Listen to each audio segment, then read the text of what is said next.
What up, guys? Just quickly before this podcast starts, this was the first Zoom sort of podcast I've done, and it is slightly scuffed, but the stories in this are amazing. Make sure you guys give it a watch. Talking about Billy Gilmour. Yeah, these stories are ones you aren't going to want to miss. Yo, welcome back. Well, not even welcome back. The first episode of the Football Laff. We got Maka, Daniel McFarlane, mate. How you going? It's been a long time no talk. Been going well, mate. Thanks for having me on. Looking forward to it. Yeah, mate, we used to play against each other all the time. Not all the time. What, you were sent... Oh, no, we played 1 year at Manly together, or not quite. I think the year you came back to Manly, I left to go back to Central Coast, I think. So I think we just missed each other there. But I think I might have played with you for a school team or something like that. Yeah, so the one clear memory I have of playing with you was when we played... It was to make the NC at New South Wales CCC team. And dude, we just ran over the top of people. And I think it was you that was just so dead by the end of it. And oh yeah, that's right. The selectors were trying to because they really wanted you, all right, can he play centre back? And we're like, dude, he's like a number 10 and they're putting you at centre back. I won't forget that though. Oh, it's funny, mate. To be football. Yeah, that is football, isn't it? They go, yeah, all right, man, you just got to play here. And the typical one where they chuck you at right back and see how you go there. You always know you get you're shafted a little bit when you're a winger or a midfielder and you get shafted to fullback. True. Right. So I like kicking this off. It's all about entertainment. So we're going to start off with the laugh of the week. So this little segment is something that made you laugh during the week, made you, give you a smile during the week. Do you want to kick us off or do you want me to go first? I'll let you go first, mate. Yeah, right. So yeah, my laugh of the week, right? So I've started this new job, just doing a few hours because it's only very temporary. And it's like my first time working in a group environment. And we actually recommended, because it's kind of like all my mates, and we recommended this guy who isn't necessarily the brightest. And dude, went through like 4 hours worth of video training. My mate took him through like 2 hours worth of how to write things out, how to do things. And the last couple of shifts he's had 3 shifts, but he's repeated the same questions. And we were playing COD before, and then he gets calling my mate. He's asking the same questions that we had explained 50 times. And we're like, dude, who's going to be the one that lets the boss know we just got to let him go? So it's always a bit of a laugh whenever his name pops up. But yeah, that's my laugh of the week, mate. What about you? Mine's obviously lockdown, so nothing too eventful's happened, but I would say probably reminiscing on the Euro 20 final. Italy getting the win over England. I was probably nobody happier than me over that, Scottish family and everything. So I don't think I would have been able to bear it listening to them carry on about it like they still are from 66. So I'm pretty happy about that, to be fair. Your laugh is more at the England fans more than anything else. Yeah, basically. Yeah. That was quality. Yeah, that Euro, I assume you watched the final. Yeah. What were your thoughts on it?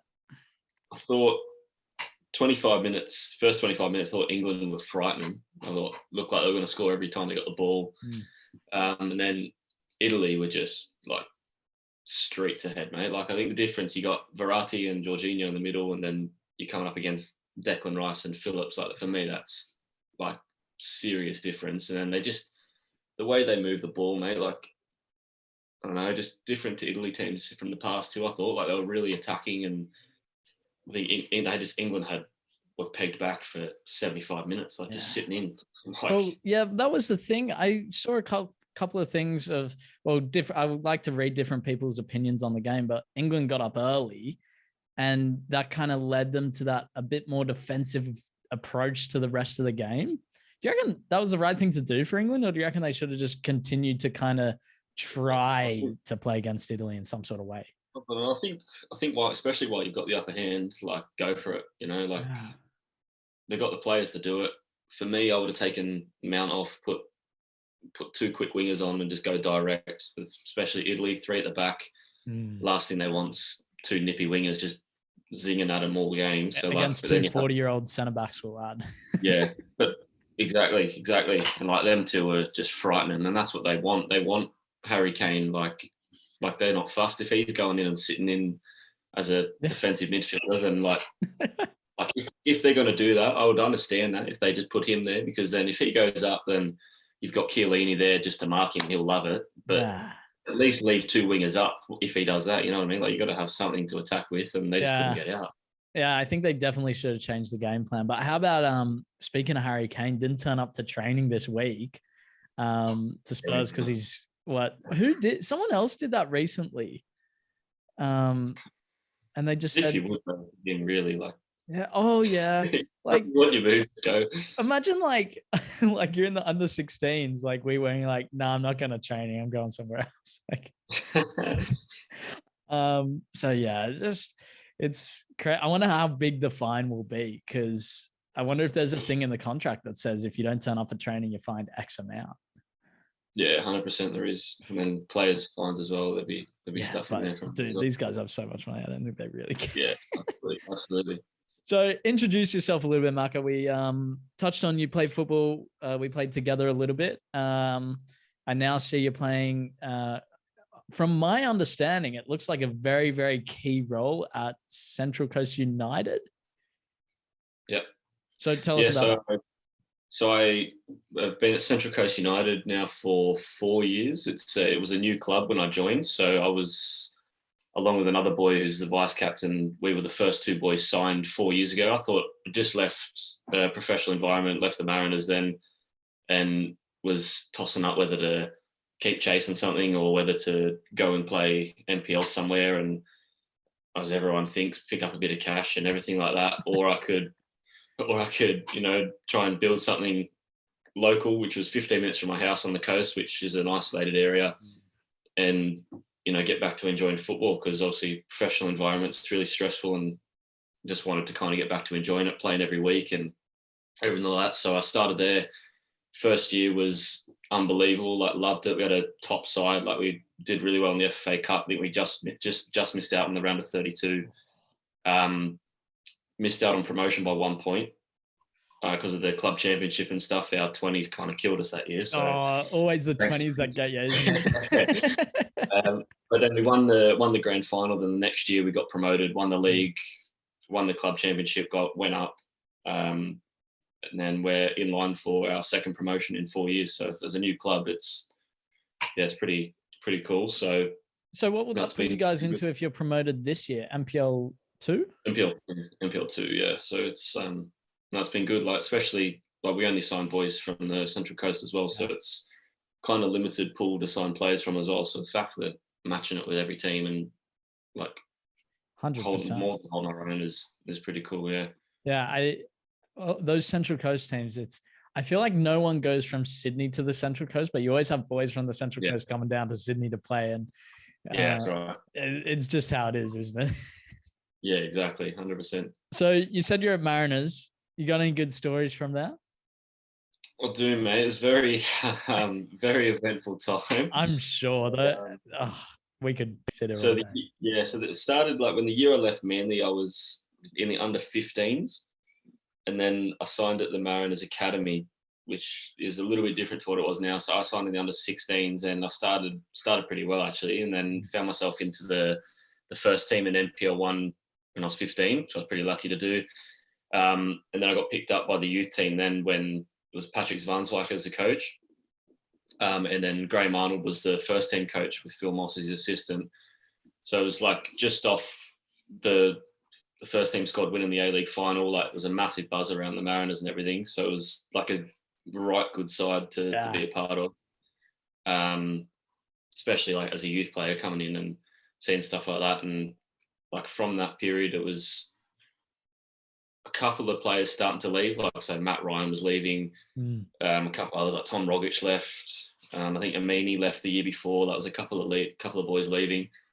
I remember just like I've always kind of grown up with like disciplined training. Like, I've always had crazy coaches when I was younger, like brilliant coaches. I'll give him a shout out, Steve Arbello, best coach I've ever had, like unbelievable for youth development and everything. But hard as nails. South American, like hard as nails. So I was used to it. Parents are strong Scottish background, so I was used to kind of all comers. So my first session with the first team, I was 15, and I was going in a bit naive, wondering what it was going to be like and everything. And I just remember my first touch of the ball, I've just got absolutely cleaned up by Nick Montgomery from behind, and I was just like, oh, okay, this is what it's going to be like. And I don't know, anyone that knows me I'm not going to shy away from a tackle or anything. So I was quick to give it back to him. And then I remember players that you watch on the TV and you think, he's okay, he's not great, or I think, he's brilliant, and then I was thinking, always thought Bernie Abini was just okay. Yeah. Like up close, like his acceleration was just frightening, mate. Like you couldn't get near him. He was about 6'4".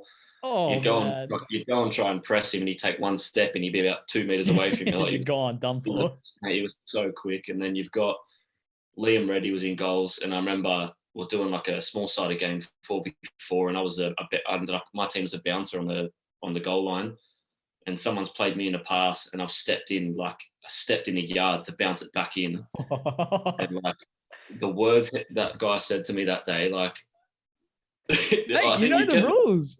When you're on the outside, don't step in. I think I've stepped on the line. It wouldn't have even been much. And see the stuff he said to me that day, like, honestly, like someone else might have crumbled under that, but like, because I was so used to it, like it was just, it was something else, mate. It was some good stuff going in there. Like just seeing some of the players, like Graham Arnold, people say he's not a good coach. Like he was unbelievable, mate. Like, especially what he did with the club. Like they were low budget and everything. Like if people say he's not a good coach, like they don't know the game really. Like he was good. I feel like everyone, you mentioned about like you go to the next level and you have that like one moment where you're like, oh wow. I remember when I went over to America and went to the USL Championship to trial there, it was like one of the first couple of sessions, and this huge dude, his name was Tulu, and dude, this guy was like shredded to the bone, about 2 heads taller than me, built center back. And I'm like, okay, I received the ball and I know he's coming behind me. So I go to take my touch. I put my foot, put my foot down, and he's just coming, bang, stepped on it. Big, probably size 13, 14, back studs, top of the foot. And you're like, I got to get up here, but I'm dying. Yeah. I remember I did one on, again, a bit of a running theme here about Nick Montgomery. Like, dude, you guys have a feud or something. Yeah, great guy. Like, happy for him just to get the job as well. And it was a couple of years, I think it might have been a year later, maybe I was 16, I think. And it was Moss was the coach. And at the training ground at Tuggerah, it was like pouring down rain, pissing down. Like the pitch was like disastrous. And I've come on with like 20 to go. It was just like a bounce game. So like the youth team slashed a couple of the fringe players versus the first team. So like I've come on and I'm like, if I get a chance, I'm going to absolutely nail someone. Like that's just like, I love that. It's my chance to put a marker down. He's my position. I'm going to absolutely crunch him. And sure enough, the ball's like popped out on his 18-yard box. He's tried to turn blind and the ball's popped out like 50-50 in between us. And I've slid about 2 meters towards him, absolutely cleaned him up, like clean as a whistle tackle. One of the best tackles I've ever done, like brutal as well. And I've got up and then just zinged it out wide. And then like I've just seen him like from the corner of my eye, just like him just staring at me like that. And then I've just like stared at him back and he just went, fair play. Oh, that's decent. Yeah, so he was like, all right. So many of the, like, when you do train up with these like older players, I'd say the more senior guys, it's almost like they feel like they have a bit of a right over you, even though that you're equal, you're now training in the same environment. I remember, you might know who this is, but at Manly, there was a striker kind of like known in the league. And then there was almost a fist fight in training because one of the guys who we know quite well, just like they went in, like there was a challenge and then one back chatted the other, and then they almost started having a fight. And you're like, whoa, that kind of escalated quickly. But some of the senior players respect the younger guys, like Monty here. It was Monty, right, who said that? Yeah.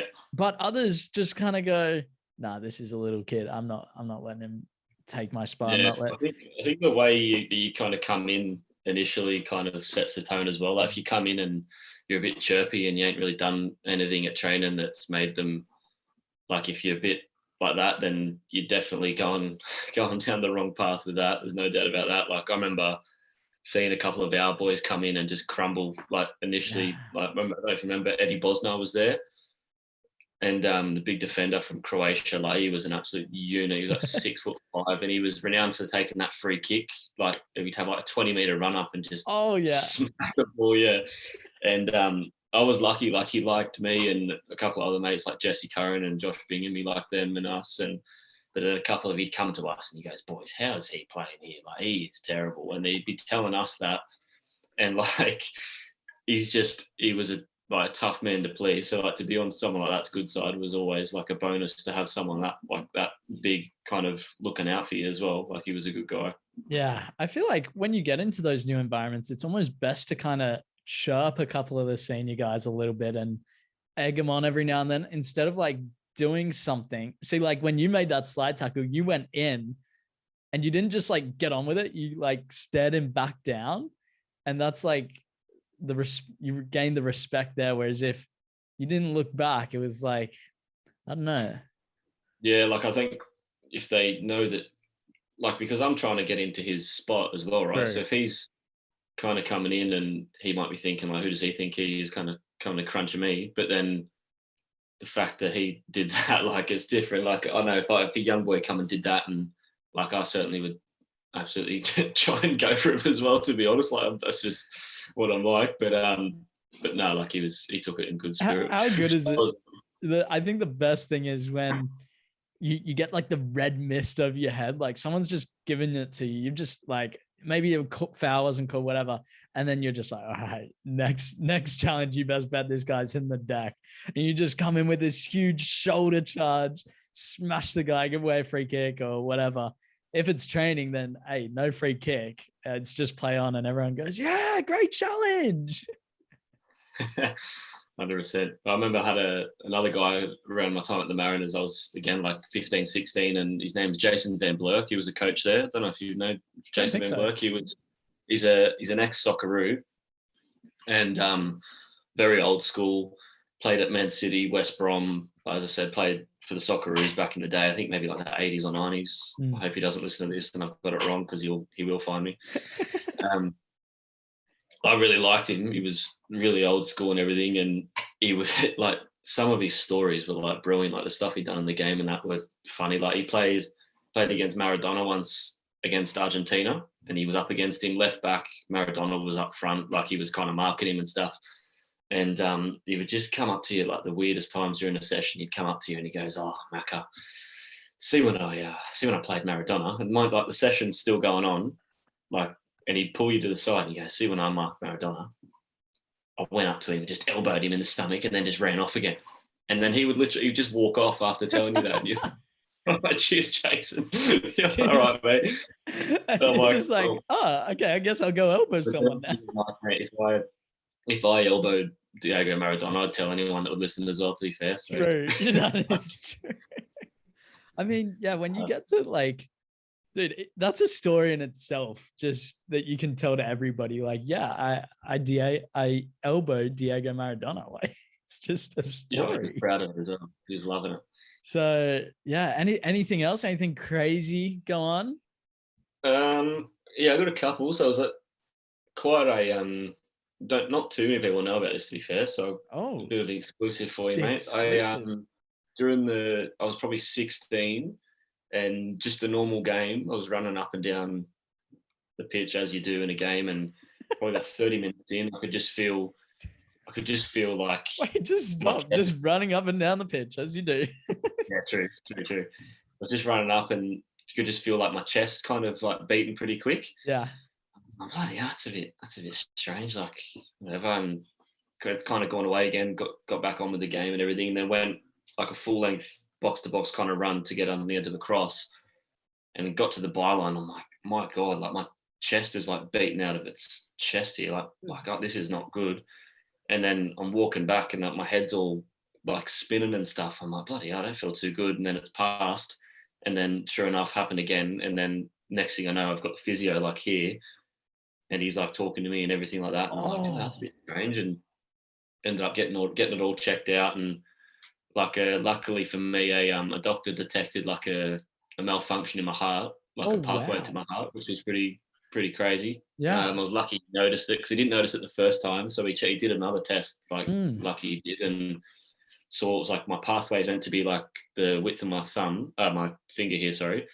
And then instead it's the width of 3. So more blood would pump in. That's what kind of came out. And so I've gone into training the next week, and they're like, oh, how did it all go? How did it all go? And I'm like, yeah, it's all clear. That must have been pretty crazy. Like, I've fainted a couple of times, and I've never fainted on the football field, but it's always the weirdest feeling when you're just all of a sudden like eyes up, like, what? How did I get here? Because I ended up getting one like procedure to like freeze out the extra pathway in my heart, and then the next week back into training.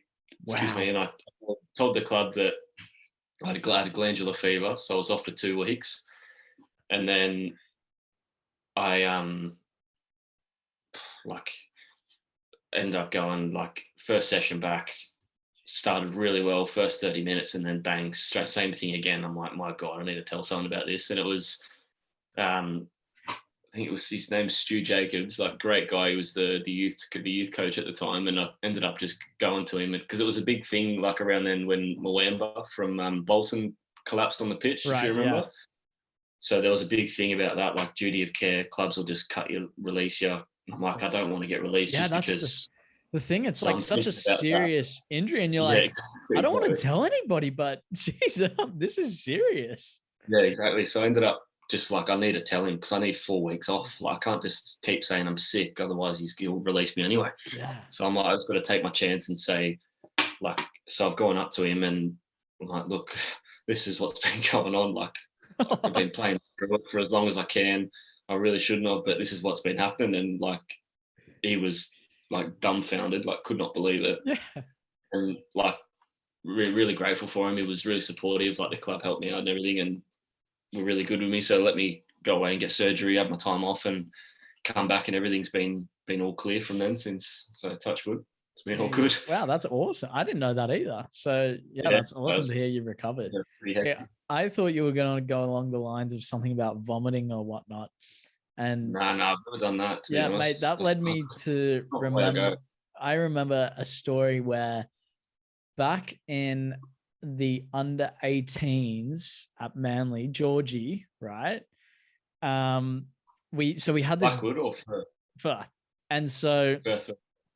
We had this day. It was, oh my dude, it was the stupidest thing we've ever done. So we had these like university students come in, and half of us 1 week did like computer testing, like where you just had to remember numbers, type them down. And it was for an hour.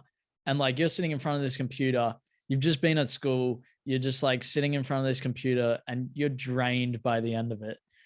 And then you have to go play possession. And so half of us did that 1 week. And then the other half did the beep test and then did possession. And like, we kind of they measured like what had a greater impact on like your performance.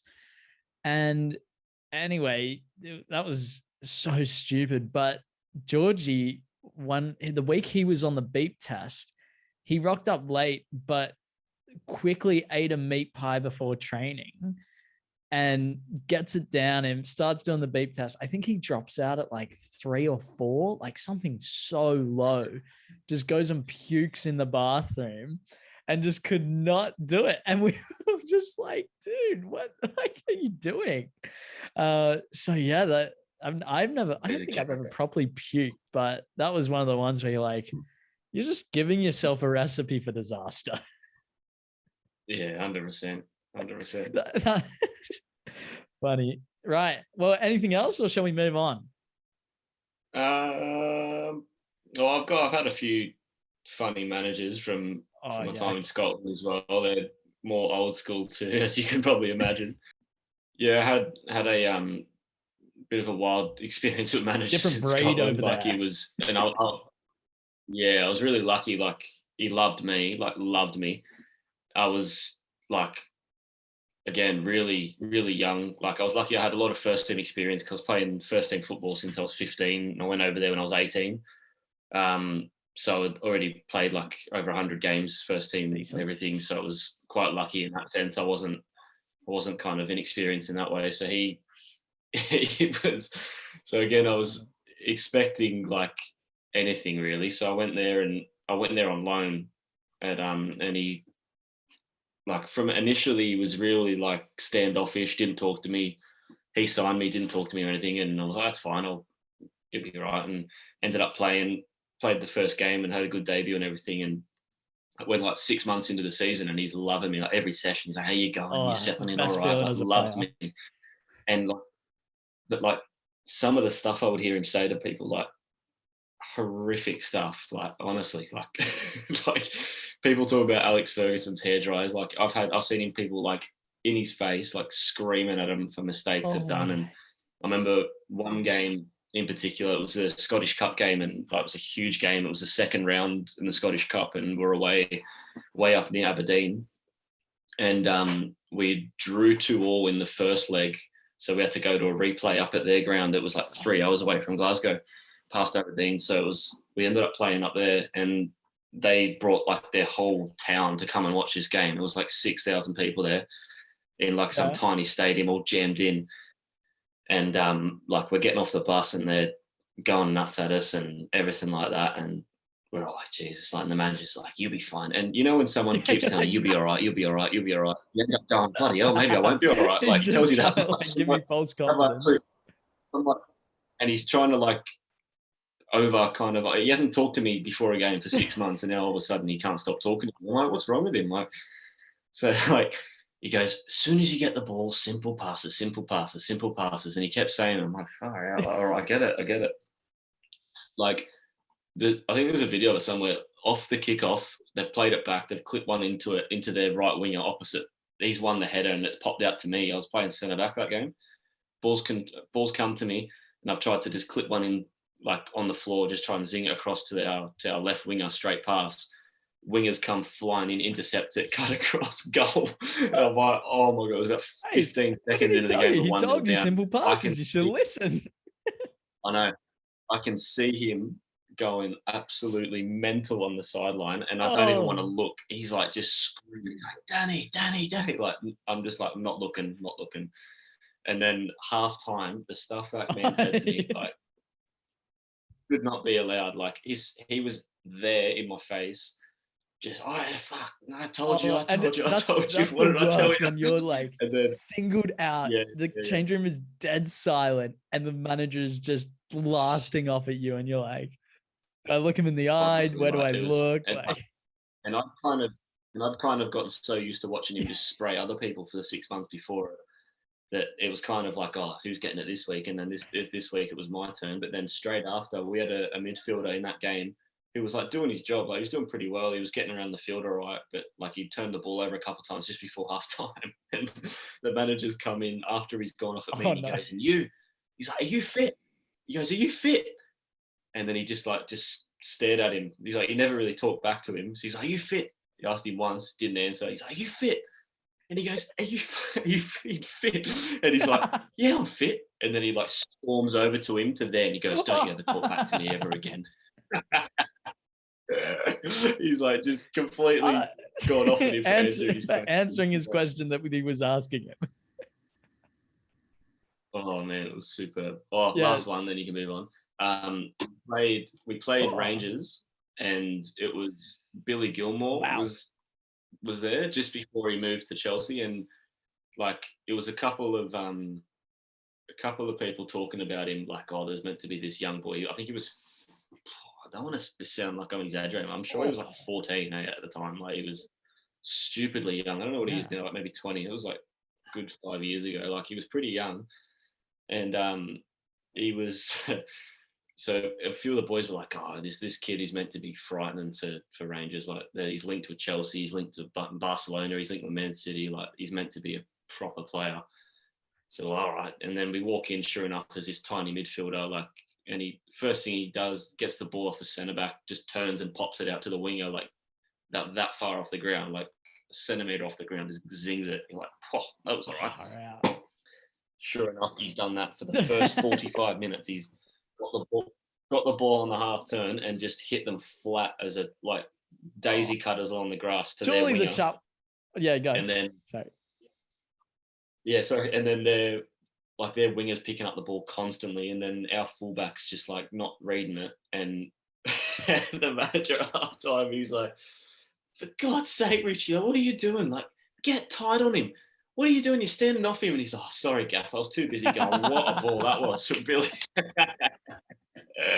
It's just like, but he was frightening, and like it doesn't surprise me seeing him now. But like, surely before the game, everyone's like hyping up and like, yeah, dude, I'm gonna be the one that, you know, crunches the 14-year-old. And then they're just so good that you can't. Boys were trying, but you couldn't hear him. Yeah, he was just like, if you ran into like smash him, he'd just bounce it off one touch, and then you'd go in again, bounce it off one touch, and then you'd like, right, I'll sit off him this time, and he'll know that you've sat off, so he'll turn and then play behind you, and you're like, this guy's like seeing it differently. Done. Like wow, that's a good one to end on. I like it. So, mate, we're gonna do guess the player. So basically, how it's gonna work is I've got 5 players here, and I'm going to give you 2 clues, which will be the nationality and then the price tag on transfer market, which isn't the most reliable, but it will do. And then you get a guess for every clue after that. There's another 4 clues after the price tag. And then if you don't get it, you only get 1 guess after each clue. Does that make sense? So first 2 are free, because otherwise you're just guessing randomly. Are you ready? Okay, you need to talk me through it. So the first player is Italian and is valued at 1.5 million euros. So you just got to have a stab. 1.5. 1.5 million euros. Oh, all right. Oh my God. Do you play in the Euros? Well, I'm about to give you more clues. No clue? No idea? Buffon? Who? No. Okay. Buffon? He's a centre back.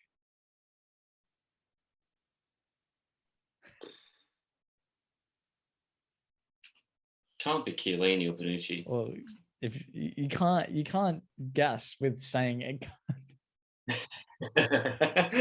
You just got to throw one out there. Bonucci.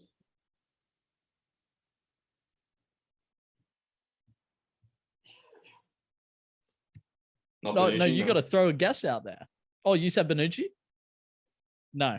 Yeah. He's 36 years old. Yes. Chiellini. That's what I'm saying. 1.5 million. Well, that can't be right. mean, if a club, maybe he's like coming to the end of his contract. So if a club was going to buy him. You throw in the kitchen sink. Yeah, I know. Oh, God. Well, look, as I said, and this next one will be pretty funny. Okay. Next player is Australian and is worth 900,000 euros. So they're up there.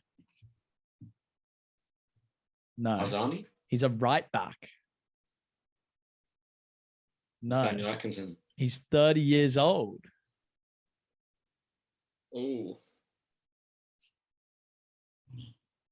Wow, I didn't think he was that old. If you don't know, just say next question. Yeah, he is in the A-League. Doesn't narrow it down too much. So I'll give you the club, Sydney FC. Oh, you've got me here. You don't know? Ryan Grant. Mate. I didn't think he was 30 either. But 900,000 euros for Ryan Grant or 1.5 for Chiellini. That is news to me. All right. You'll like this next one. Right. Australian I'm going to give you the first three. Australian, 150k euros, and he's a striker. Mitchell No, Duke. he's 35 years old. He's a bit of an old head. Oh, 35. Yeah. Oh, Matty Simon. Nice. That was a good one. You reckon any club's paying 150k for Matty Simon? I would. bring him to Sydney. Next one. This one might be a little bit easier. He's English and he's 90 million euros. Who is he? 90 million. No, Okay. he's a left winger. No, Sancho. he's 26 years old. Sterling. No, Grealish? he's in the EPL for City. Not Foden. Sterling.